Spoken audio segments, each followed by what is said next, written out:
at both Bridge ESPL. He's a young professional in the field of psychology who has completed his bachelor's from St. Thomas and did his master's degree from University of Madras. He is a strong believer that he can solve the problems of the contemporary society with a sound research. He has got wide experience working with the male population in issues in prison and also in academic settings. So he has also got other interests such as educational behavior, therapeutic techniques, human performances, and many more. Rich experience. We are very much eager to hear you on the issues about men and mental health. Thank you very much for being here, sir. The floor is yours. Yeah, thank you, ma'am. So first off, I'd like to wish everyone a happy not mental health day, Men's Day. So it's actually International Men's Day. So it's just the second most ignored day after Father's Day. So yeah, happy Men's Day, everyone. So how many of you actually knew that today was Men's Day? So that was a question I would like to pose to the crowd. So chat box could be used. Honestly, no. Yeah. Thank you for your honest answer. Okay, someone new. Yeah, good. Yeah. Commemorate the strengths of men and like the contribution men gave to the society. So the usual perception is that men have it better. So the usual perception is that men are like better off in the society, but the perception is not very accurate. So that's what we are going to look into today. So how is the perception way off? So how is the perception way off from what is real? So if you could look at the PPT, so could you like define some of the common male problems that we face in the society? Like what would you face as a man, like as a male, what would you face or what would you consider a problem? What would be a typical day-to-day problem of men, or not just day-to-day problem, just in the society?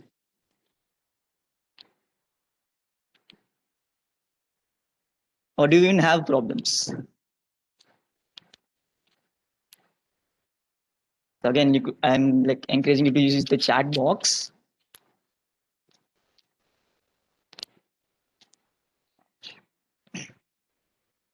So any suggestions? So do we have problems as men, or like suicide? Yeah. So that is one major issue that men face. So anything else? So that is like very commonly used one. Okay. So I'll repeat the question. So what are the main problems that we face as men? So what are the problems that males face in the society? So one was suicide. So yeah, that was a like very accurate answer. Men should not cry. Yeah. So yeah, inflexible gender roles. So men find it difficult to share their problems, or like society is not ready to listen to it. Yeah, the pressure of being and all those things. Yeah. So yeah, good that like people are actually recognizing that men have problems. Okay, so I'll just give a disclaimer here. So what are I going to see here is not like against feminism, is not going to be like saying men have it better or men have it worse. It's not a competition. So we like just consider that both genders have problems. So just because it's Men's Day, so we'll be looking at typical problems of males. Okay. Yeah. Yes, ma'am. So thank you for all the responses in the chat box. So if you look at men have it really bad when it comes to mental health.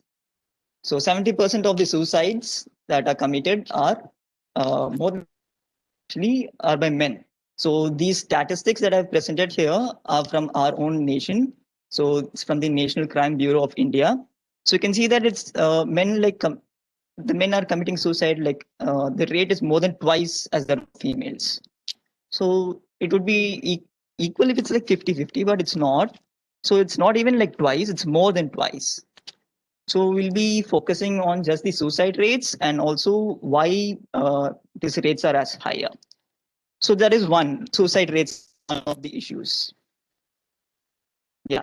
So work-related stress could be a reason. So we'll be looking at those.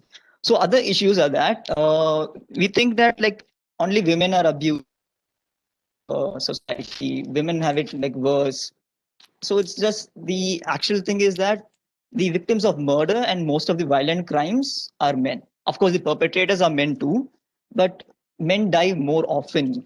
So in crimes of murder and violent crimes, this is again, National Crime Bureau says this: 71% of the victims of murder and violent crimes are men.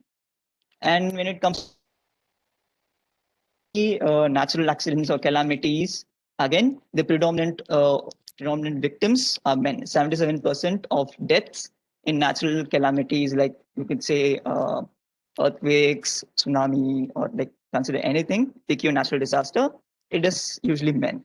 So 77% of the deaths are men. And when it comes to workplace fatalities, workplace accidents, so it is like totally one-sided. More than 90% are males. So if you like consider electrocution in the EV board, or if you consider people getting crushed by machines, so most of them are men because men tend to work in such risky conditions. So they are like the victims of workplace fatalities more than 90% of the time. And on top of that, we have like lesser life expectancies. On an average man is expected to live around 68 years. For female, it is like just above 70 years. Just that is talking about India. So usually around globe, men like live 2 to 3 years lesser than women. So of course, this is owing to the risk-taking nature of their jobs and so many other things. So we also have lesser life expectancy. And over that, we are more prone to risky behaviors like abusing alcohol, abusing substances. So more prone to addictions, even video game addictions, addictions over substance addictions, and more prone to accidents. So these are like some of the reasons why we are victims like of so many things, right? And on top of this, we do not seek preventive care. Comes to medicine, even doctors say that most of their patients are females, right? So we do not seek medical care. We do not seek preventive medical care. Actually, we do seek medical care, but only when it's like after a particular stage of seriousness. So the preventive medical care, which would require them to take frequent health checkups, that is kind of like lacking with men. So again, since we are like psychologists, so we'll be talking about mental health services. So when it comes to mental health services, men like are not the ones to seek mental health services. So it's usually mostly females that like seek mental health services. So today's topic will be focusing on why we have high suicide rates in men and what are the reasons that are behind these suicide rates, and why don't men who are like having such a hard time dealing with their emotions actually seek mental health services. Okay, so the statistics you could like cross check it if you want with the National Crime Bureau. So moving on. So earlier, men like have like twice as bad. So men are twice as likely as females to commit suicide. So this is the age-wise breakdown. So the blue columns, like the blue rows are men and the red rows are females. Of course, we have transgenders also. Just see that like below 18 years, it's kind of like 40 to 60, 45 to let's say 55%. But after 18 years, so up to 30 years, the scale begins to tip. So men are like pushed into the world to focus and like earn for themselves and take care of the families. So they're expected to be the breadwinners. So much pressure is put on men. So after the age of 18 years, where they're like entering into adulthood, so with the onset of so much pressure, the scale begins to tip. So you can almost see that 60% are men and less than 40% are females. And when it goes like beyond 30 years, the pressure is even more. So of course, this is where men usually have children, right? So after age 30, it is common for people to have like expand their family. So you're not just taking care of yourself and your wife, you're taking care of your own. The highest is where highest suicide are between the age of 45 and 60. After that, it's pretty much like you die of natural causes. So 60 and above is not that important, I guess. So we do not see much suicides here. The numbers are low, but the ratio is still higher. So what could be the reasons? So if you look at the marital status of victims, so it's like hands down married men, the highest proportion. They constitute the highest proportion of male suicide victims. So you can see that like 66,000 males and only 25 like 6,000 females. So if you look at composition, so married men have it the highest. Second by unmarried men, then like you have others, widowed men, and then divorcees. So why do you think is the reason for married men to be the to be constituting the highest proportion of people or like individuals committing suicide? So, Huh? sir, I feel that they might be committing extramarital affairs, and because of the guilt, they might do this. They might take this step, or maybe they are just gay. Okay, so this is again jumping to conclusions. But yeah, it could be a reason. I'm not denying it. I'm not flat out denying it, but it's just jumping to conclusions. I would say that is pretty much maybe baseless. So it is an hypothesis though. You could do your research though. Yeah. So it's a good hypothesis. But the majority of the reason is that we have inflexible gender roles. Okay. So yeah, family contact and so many things. So these are like reasons that are like obtained from suicide survivors. So people who like survived suicide, so they were asked for reasons for like why they committed suicide. So the top half if is from National Crime Bureau. So this is not segregated to men and women. So the usual reason for any person, either man or woman, is that they have family problems. So the suicides is because of family issues rather than marriage related. Yeah. So this tosses out our hypothesis that it is because of extramarital affairs. So it is because of family issues, not related to marriage. Okay. So 32.4% of them like commit suicide because of family problems. And then comes your marriage related problems, which only make up 5.5%. So if your hypothesis was that incompatibility and all those things. If your hypothesis was that men commit suicide because of the guilt of having extramarital affairs, so it's only 5.5%. Okay, so majority of the stated reasons is family issues. And when it comes to illness, physical illness causing them to commit suicide or like attempt suicide, it's only 17.1%. So these are the three top major reasons given by any gender for committing suicide. So the NCRB does not talk about distribution of reasons. So I looked at another study which was done by my PG classmate. She's currently doing her MPhil clinical psychology. So this was her thesis study. So she did her study on gender differences in suicide survivors. So she studied that like in a population of 90 people, 45 males and 45 females. Males stated family problems as 48% of the time. Okay, so 48.9% of the time, males suicide survivors so that they committed suicide because of family problems. So it is kind of representing the top problem, which was given by the NCRB again. Okay. So the next was financial problems. So do you think this kind of like draws or like points to a direction where probably their expected some responsibilities are there for them and they're not able to meet those responsibilities and hence they may be pushed to suicide? Because the second reason we see here is financial issues. So the second reason we see in the NCRB is illness. So, but when it comes to the breakdown like between males and females, males say that the second top reason they commit suicide is because of financial issues. And the third is that work stress. So this again points out to the responsibility that males face after their adulthood. Yeah, expectation from family members that they have to provide for them. They have to protect their family members. They have to be risk taking, leading, and all those things. And 11.1% of them stated that relationship problems were the issues. So this is where your marriage would come. So this is where your EMA and extramarital affairs would come. So this is only 11.1% of the time. Okay. So more than like 60% of the time. So it is related to family and financial issues or like work related issues. You could even say 70% of the time. Because of this, yeah, insecurity, yeah, of course. So that could be also considered as a factor. So if we could like try to discuss how this all points out So you could see that 48% is family related, 20 is financial, 13% is work stress. So this points out that there is something wrong with the way men face their stressors.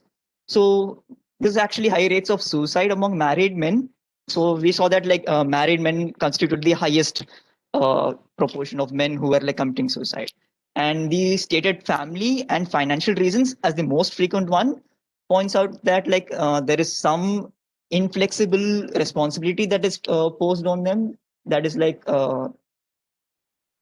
let's say gender roles. So I'm just stating it as a hypothesis. So the gender role, which could be inflexible, more so for males, and the gender role is that you're expected to provide for a family, protect your family, like earn so much, and like more than your wife, maybe. Even if like others are in debt, you're supposed to take care of the debt. So the typical gender role, the traditional gender role is that. So it is so much focused on man being independent, not seeking help, and being courageous and risk taking. So that is even reflected in the way the disparity in the deaths of men, right? So men are like dying more even in natural calamities. So women face the calamity together, but why do men die more? So even like it's like 90%. So they are like expected to take risks, so be brave and save the other gender, save their like progeny, save their like women. So they're expected to be risk taking. So they're also expected to be the most successful and more competitive, and more so they're expected to be stoic and fearless. Stoic as in like they're not allowed or like to complain or whine about it, about like having all these responsibilities on them.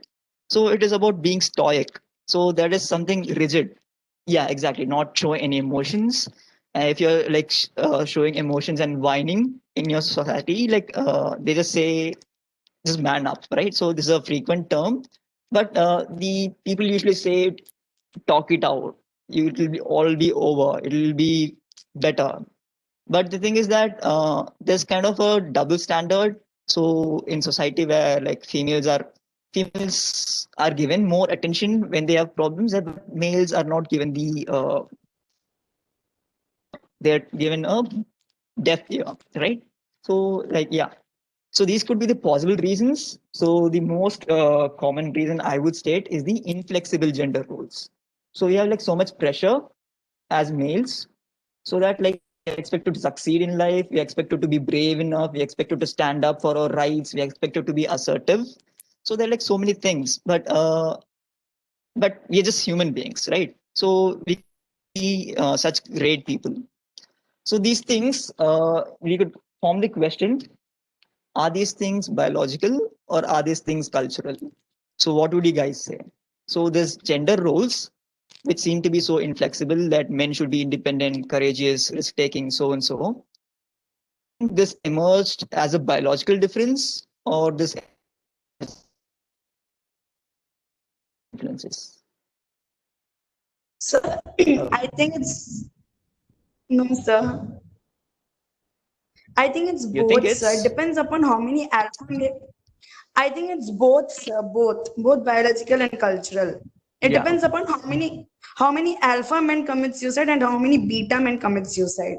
Okay, so we're going for that alpha versus beta, is it? Okay, good. Yes. So yeah, it is actually both. So we could say it is purely cultural, but actually in reality it's not. So it is not when it comes to social sciences. You of course know that. So nothing is univariate. So we every time it's multivariate. So we have like so many variables coming in.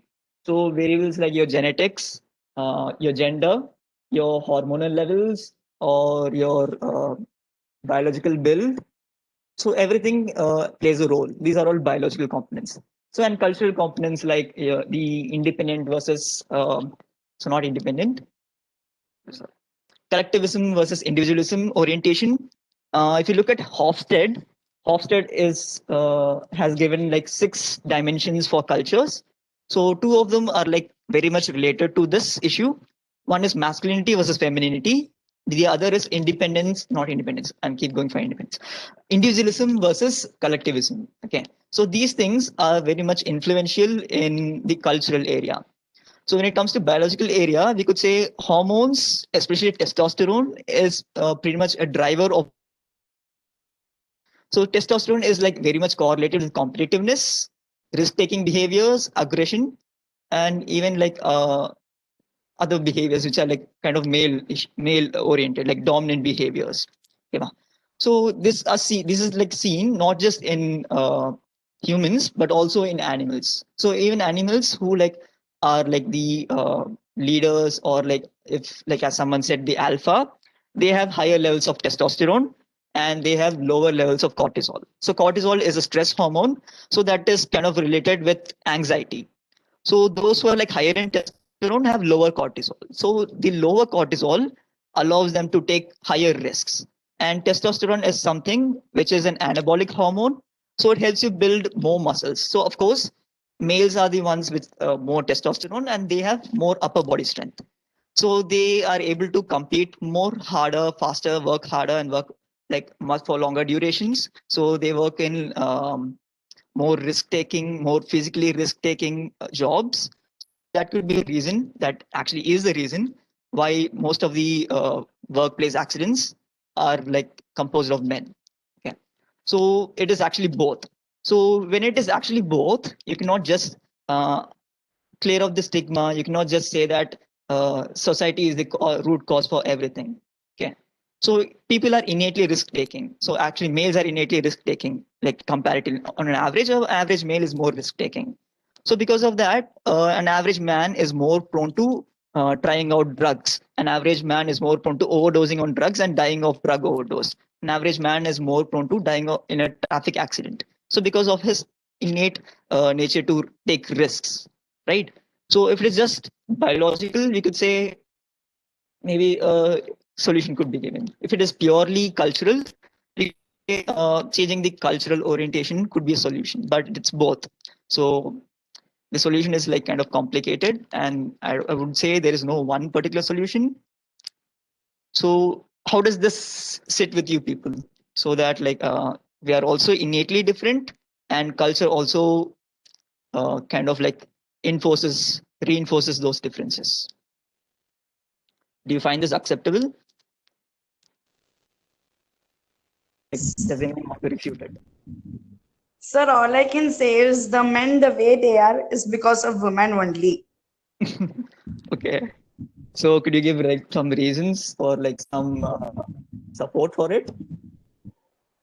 I mean, even though feminists say that sex is just a normal thing, but when guys just approach them, are open about their sexual, I mean, if guys want to have sex with a woman and they're bold about it, they are just shunned away. But if provided if the guy is not good looking, he gets in the Me Too movement. But if the guy is hot, handsome, he becomes that girl's boyfriend. So yeah.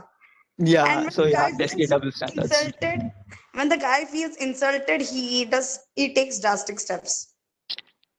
Yeah.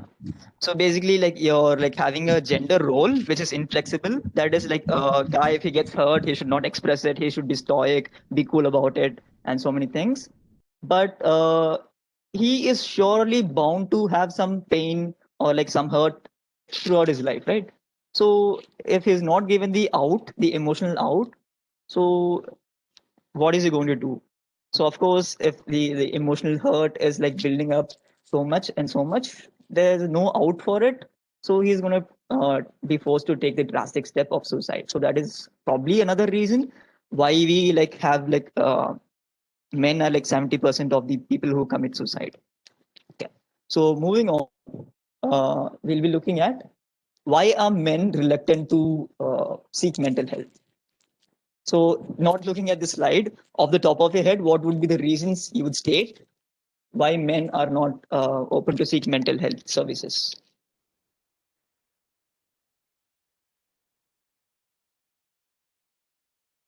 Again, like you could use the chat box. You could just unmute yourself and speak. So I made an observation. Men should actually, I mean, it's an observation. Men should actually seek mental health and tell people openly in order to gain more female fans. Because No, women just, no, sir, women just love to serve, just love to be mothers and fix men. So yeah, they should be more open. they should be, but they're not. So that is why we're discussing it. Yeah, they again, it would be solved if they like express emotions. They would get an out, they would get a cathartic relief, and so many things. But they do not. The question is why they don't. Why do they not seek mental health services? Why do they not talk about it? Probably because they're cocky. They think they know everything. Okay, that could be another reason. So yeah, as we said earlier, the gender role. So you're expected to be cocky. You're expected to be stoic. You're expected to not talk about it. But man up, take it as a man, right? So whenever you have like issue that you really want to talk about, and the expected role is that you should not talk about it. Talking about it, whining about it is unmanly, right? And even if you actually step out to open up, no one in the society is actually ready to listen to a man whine. So they are like okay with there is actually double standards in the society. Escape the face truth as been, yeah. So that is why they're not able to face, they're not able to talk about it. They turn to drugs, they turn to alcoholism. Yeah, the traditional gender roles. So because they turn to alcoholism and they turn to drugs, they find an escape there. So they're like more addicted to it. So this is another vicious cycle that happens. Yeah. So other than that, you call that there is like there's a stigma towards mental health itself. Yeah, gender stereotype attitudes. Yep. So there is a predominant stigma towards mental health itself. So not just men should not seek mental health. Even if women seek mental health, we label people who seek mental health, not just men or women. We kind of like label people who seek mental health as like maybe they got it something wrong. They're like wrong in their heads. So they're like messed up in their heads or something. Even the doctors who treat mental health people, maybe they're like called Pagalonga doctor, right? So there's a strong stigma towards mental health, and I'm not sure the stigma is going away any soon. It's like COVID; it is here to stay. May reduce over time, but like expecting that the stigma will go completely is kind of realistic. So we'll have to work around that. So that is one reason men do not seek mental health services.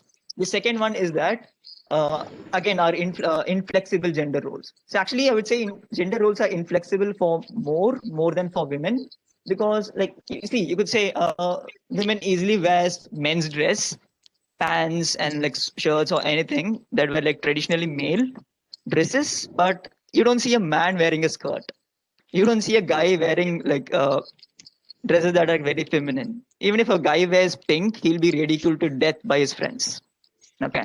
So we have like inflexible gender roles that are like more so for men than women, right? So the man cannot be the submissive one. The man cannot be the one who's not the breadwinner.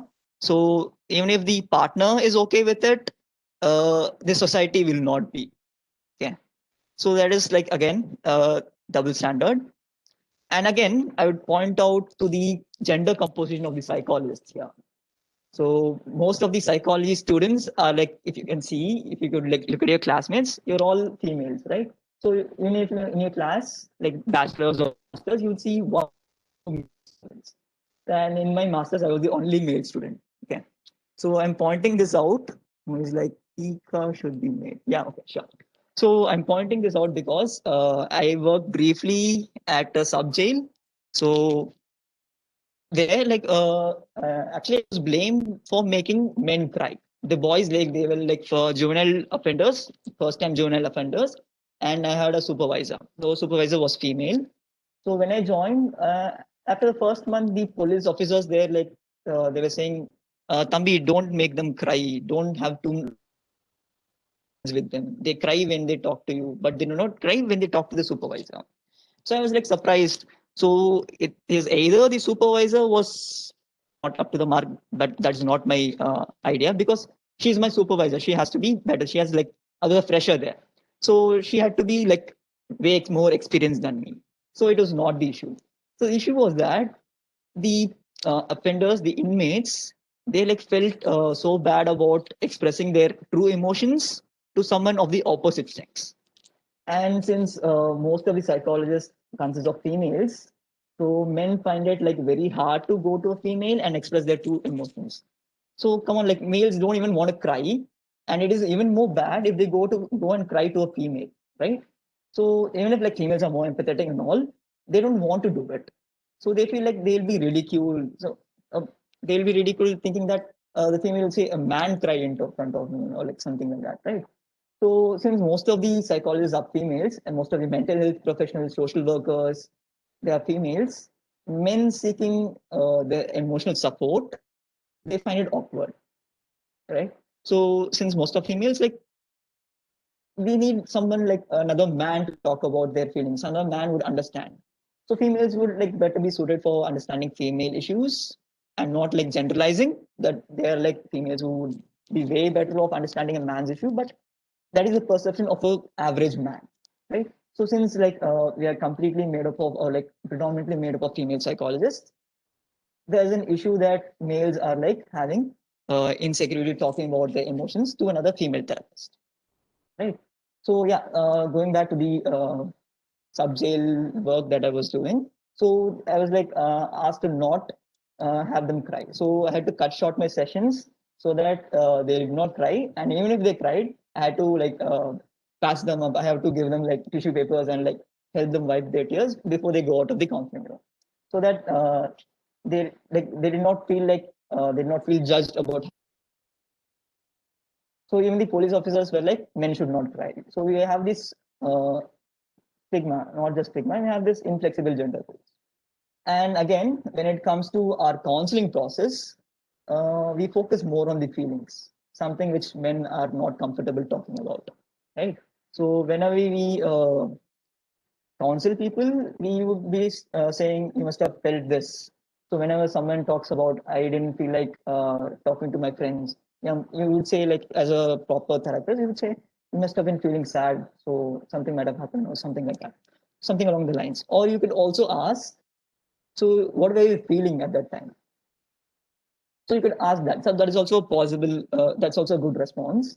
So you could ask, what were you feeling at the time? A typical man's response would be, he would respond, I was feeling that I should not do this. So he would typically respond with his thoughts, not his feelings. Okay. And as psychologists, we focus more on the feelings. Our counseling processes are like focused more on feelings, on emoting. And men are like not ready to do that. So they're like clearly not set for that.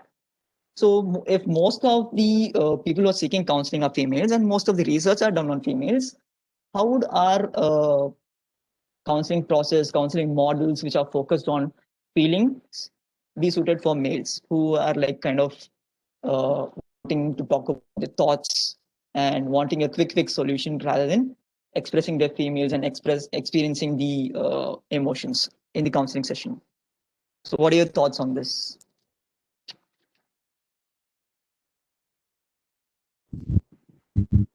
So, Yeah.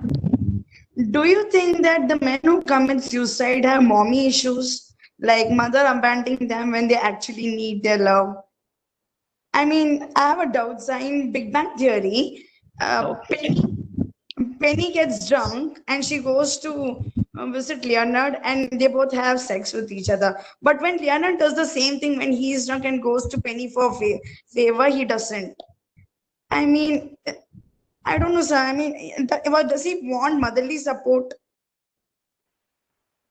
I'm not sure how this is related to the topic, but could be.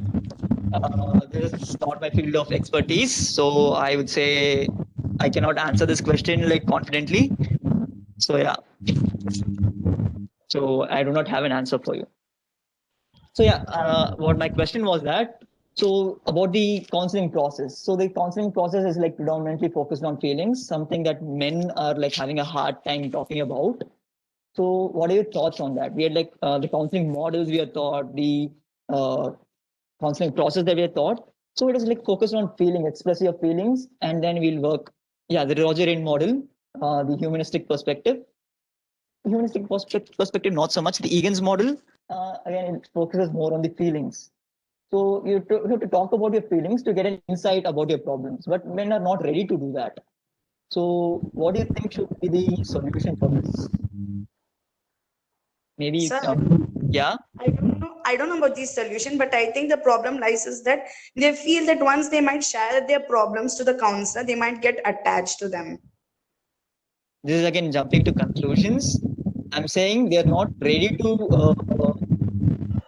Okay, may I ask you to mute because it's kind of like loud. Yeah, thank you. Okay. So yeah, solution focused therapy is a solution. Of course, it has solution in itself, even in the word. So yeah, we'll be looking at that. So the thing is that they might be needing there might be some tweaks that may be required in our counseling process itself. So the way we use therapy itself, we need to be tweaked. So that is.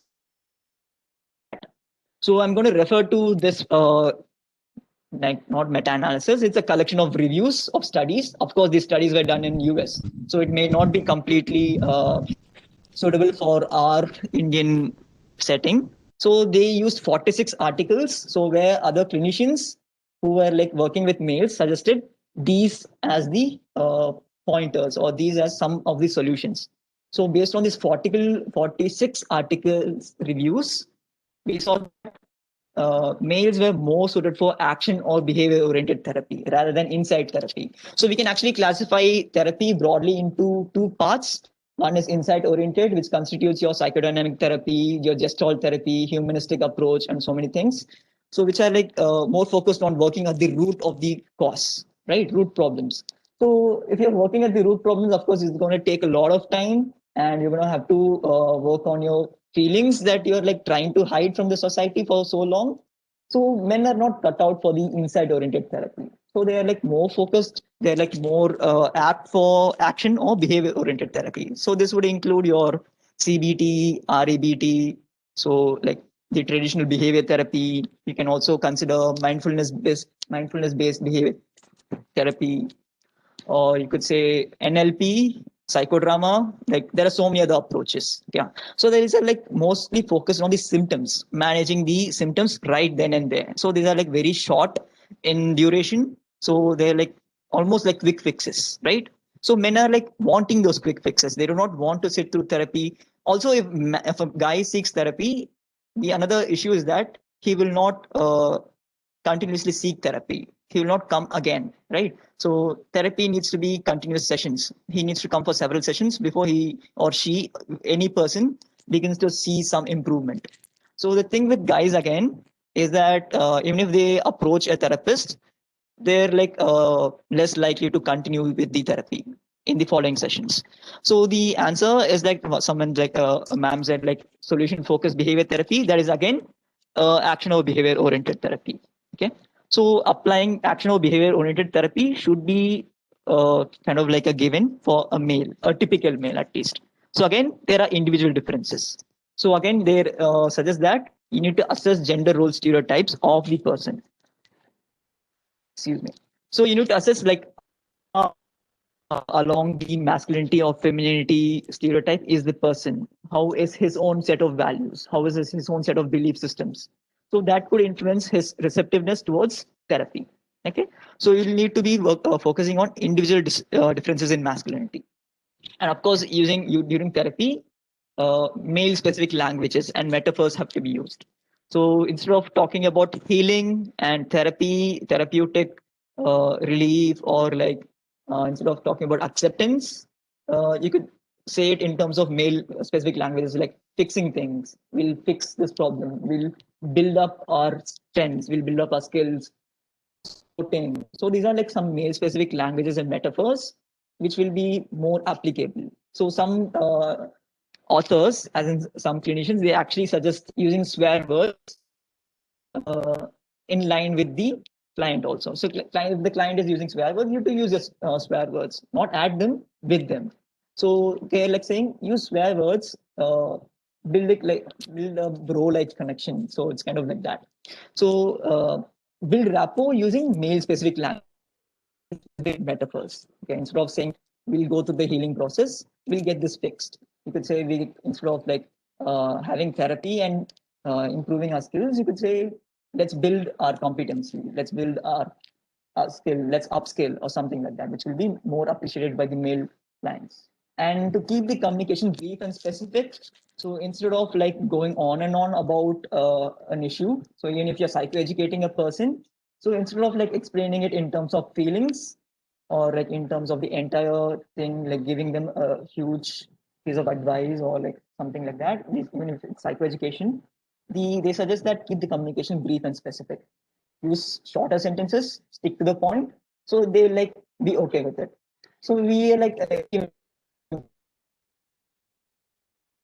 thing that we often complain about. He's like too specific. He's like too brief in like communication. He's not talking about it. He's just too specific. He'll just say it on the face, even without like sugarcoating things or something. So this is the complaint that we have from in couples therapy, right? So this is because males actually prefer short and brief therapy. Need PPT. Okay. So anyway, so we'll try to wind up soon. So the communication has been kept brief and specific. So also using unspoken non-verbal communication. Unspoken non-verbal communication goes a long way when it comes to communicating with men, right? Giving a thumbs up or like a pat on the back. So these things actually mean a lot instead of words. So these things mean like even more. So use psychoeducation more and like explain the structure and goal of therapy.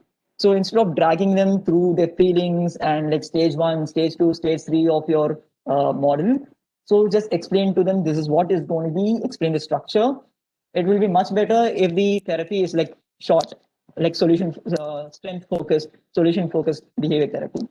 So explain the structure to them. So this is what you're going to expect from therapy. I want to know what your goals are.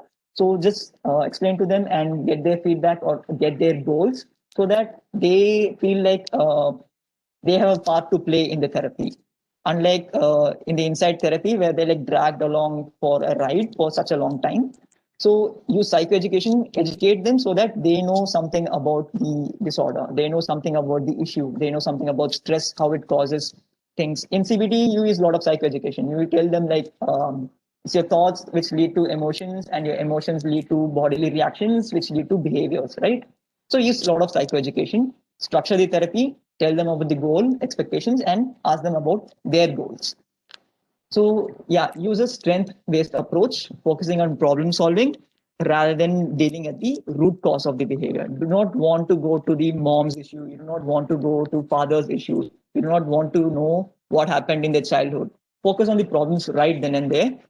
Focus on the immediate goals and focus on long-term goals later.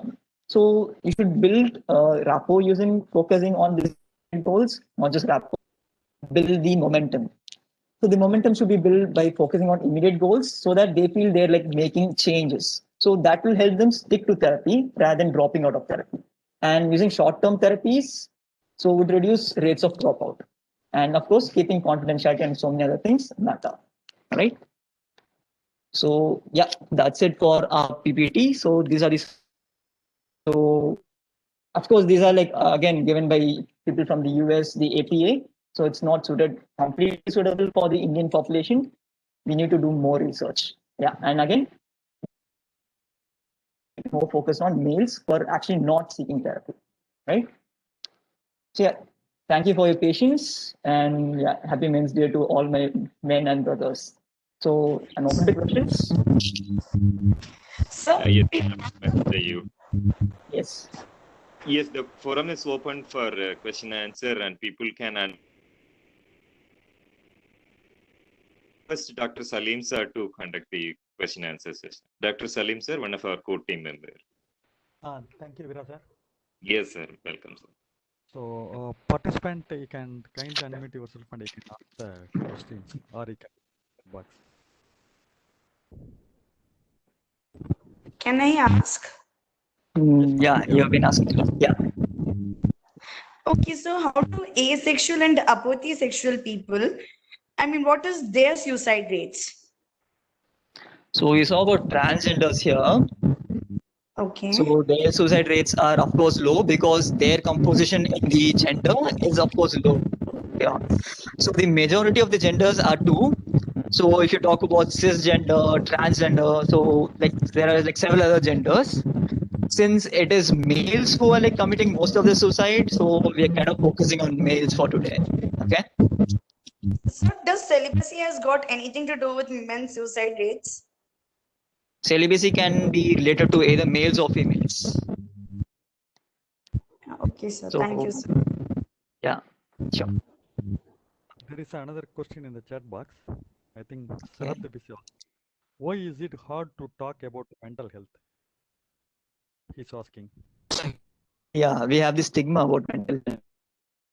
And yeah, in individualistic societies, it is okay for you to talk about your mental health. And we are actually a collection of individualistic and collectivistic society.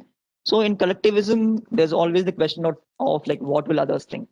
So if it were like America or Germany or some other European countries, which is highly individualistic, they would be okay with seeking their, they'd be okay with taking care of their own mental health. They'd be okay with going to the shrink or like probably the psychologist or psychiatrist. So because they take responsibility for their own actions. But in a collectivistic society like ourselves, so we factor in what others would think. We factor in what would my immediate family members think. So these are like again factors and the prevalent social stigma. So that is also a issue here. So it is especially hard for men because the gender role says that men are supposed to be stoic. Men are supposed to take it and not whine about it. It could also be a confidence for men, no? Because I have Confidence? confidence to manage myself. Yeah, that too is there. Yeah, that is something we missed out on. So with the therapy, it should be giving self, should be more like providing self-help. So that is why we use a lot of psychoeducation so that they can act as their own therapists, right? So we should have them. We should like develop their own capabilities, their own coping skills, so that they will be able to they'll deal with it by themselves at a later point of time. So yeah, as like you said, they could be overconfident about I can deal with it myself. So that is why men don't seek preventive medical care. So that is why they do not go for regular checkups. Only when they have it like too bad, only when they feel it they cannot deal with it anymore, they go to the doctor. So that is again an issue where like men need to work on. So, Yeah. if you have watched Kalyanam Samin Sada movie, down to, I mean, is mental health the only problems which the men don't address, or is it sexual problems too? And if it is sexual problems, will they seek help openly without any hesitation? I didn't get you. Do you repeat? I mean, sir, is mental health problems the only thing which the men don't take help for, or is it just the sexual problems? Is there any stigma around men shouldn't seek any sexual health problems? I think it's the men who seek most sexual issues openly. This is just my opinion because you see so many posters on the bus and bus stands about male sex, but not talk about female sexual problems on the bus stands or like posters along.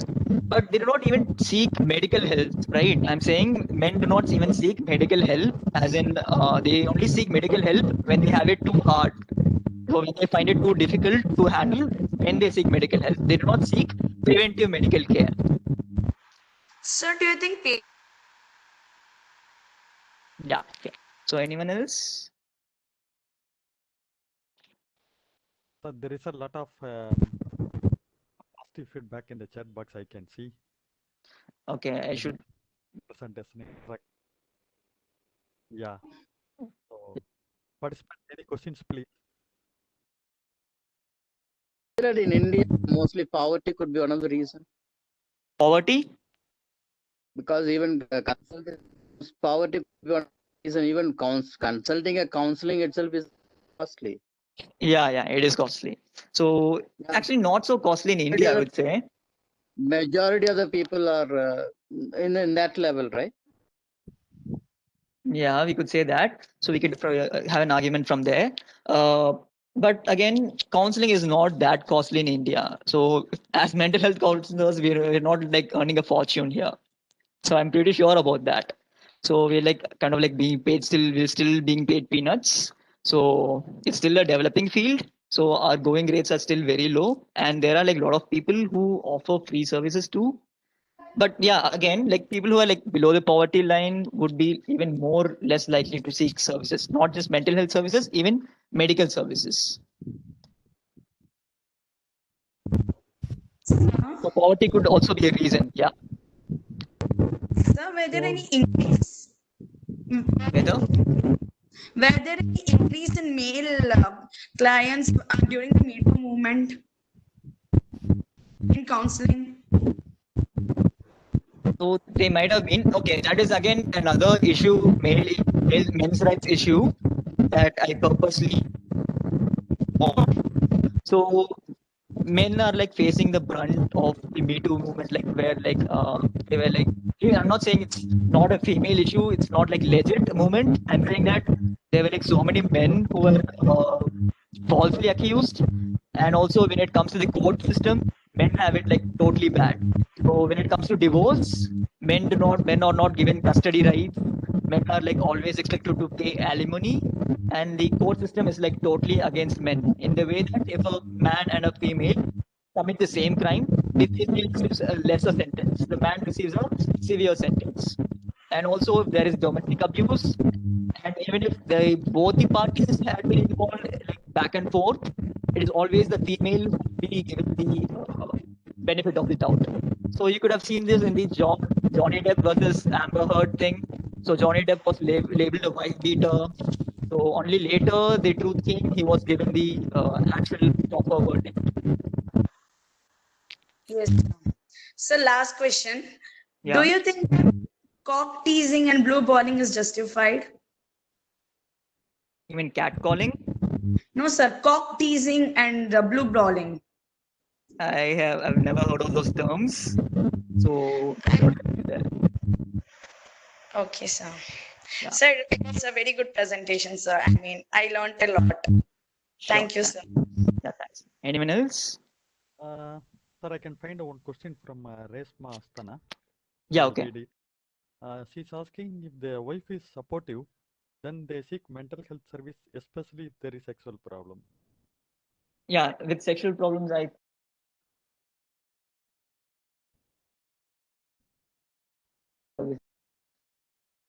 but that is again no. But not why that is so. So there may be again a role, expectation that men are supposed to perform, and when they're not able to perform, maybe they're open to it because they do not have any other option. And again, like just saying out of the top of my head, so I'm not sure. So that is my opinion. So, but in my own personal opinion, about problems, then so of course you see a lot of posters about sexual issues. So those are addressed rather openly, but not mental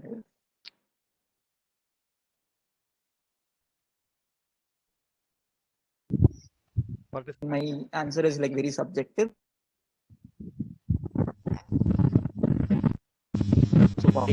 Roderick, I would like to, and I'm Dr. Subhashri from the core team member. I would like to add on to this. May I? Am I ordered? No, it's not a question. The answer, what you have really told right now. Yes, ma'am. Yes, most of the cases, no, Yeah, sure. I could see that a lot of questions have been asked with related to sexual issues and sexual orientation when it comes to men issues. The problem is actually there are so many other issues which is there. Yeah, it is also a kind of it's also a kind of a stereotyping to typing towards the men that a lot of issues are related to sexual and sexuality issues. That is not actually so true. They are very soft and they are very they seems to be appear to be a very very hard and kind of, but they're very soft inside. When we meet a lot of clients, we come to know about this actually. Thank you, Roderick. Sure, thank you. So adding on to the answer, I would say other issues are also existing, like the workplace issues. So if the man is not pay, where there is like you're supposed to argue for your payment or like like bargain for your payment. So if the man is not assertive enough, he's given a much lower pay. But the females are like kind of given that's kind of like the age, not the wage gap. So that is a debatable concept. So it's, again, I'm not having an expertise on that. So of course, there are like so many other things with workplace and with family issues, not just sexual area. So men's issues are not only related to the sexual area. So it's like kind of a wide thing.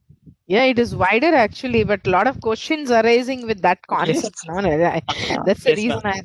and moreover, these aspects are very neutral in nature. Like both gender and any gender, any gender actually go through this assertive issues Yeah, and other exactly. aspects. Yeah. And abuse is men rate is very high, which has not been reported actually. And so these are the aspects we should really bring it to the notice. And they don't actually talk about it because it is not socially been no acceptable or socially been recognized as an issue. Yes, ma'am. Yes. So there was actually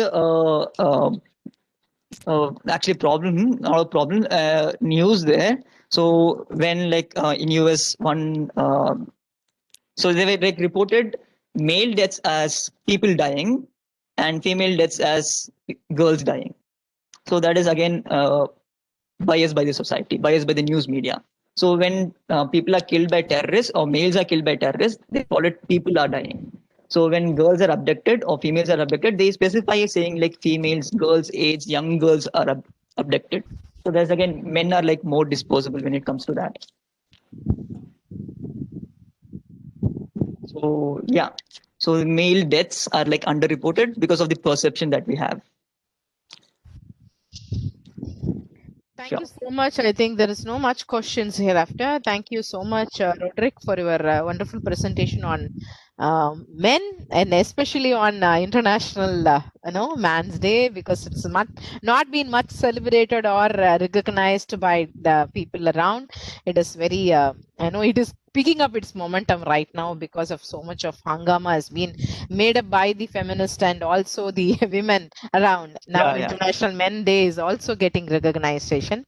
So I would like to place a record of thanks from our side, core team member, as well as Department of Psychology, American College Madurai, and MSSW. I think shortly you have also been in the MSSW, then you shifted to Yes, ma'am. Madras Yes. University. I know that. So and also from the other associations, and I really thank you for your wonderful presentation and the way of interacting with the the participants and also answering questions. I could feel that there is depth in the research and also kind of an sincere efforts put in to prepare for the session. I could see it in every aspect of it. Thank you so much, Thank you. Roderick, for your wonderful presentation today, and the most valuable presentation for those who are men present over here and the female who has to regard and respect their men at home. So thank you so much, and happy International Men's Day. Thank you so much. Thank you. Welcome. You're welcome, ma'am. Thank you.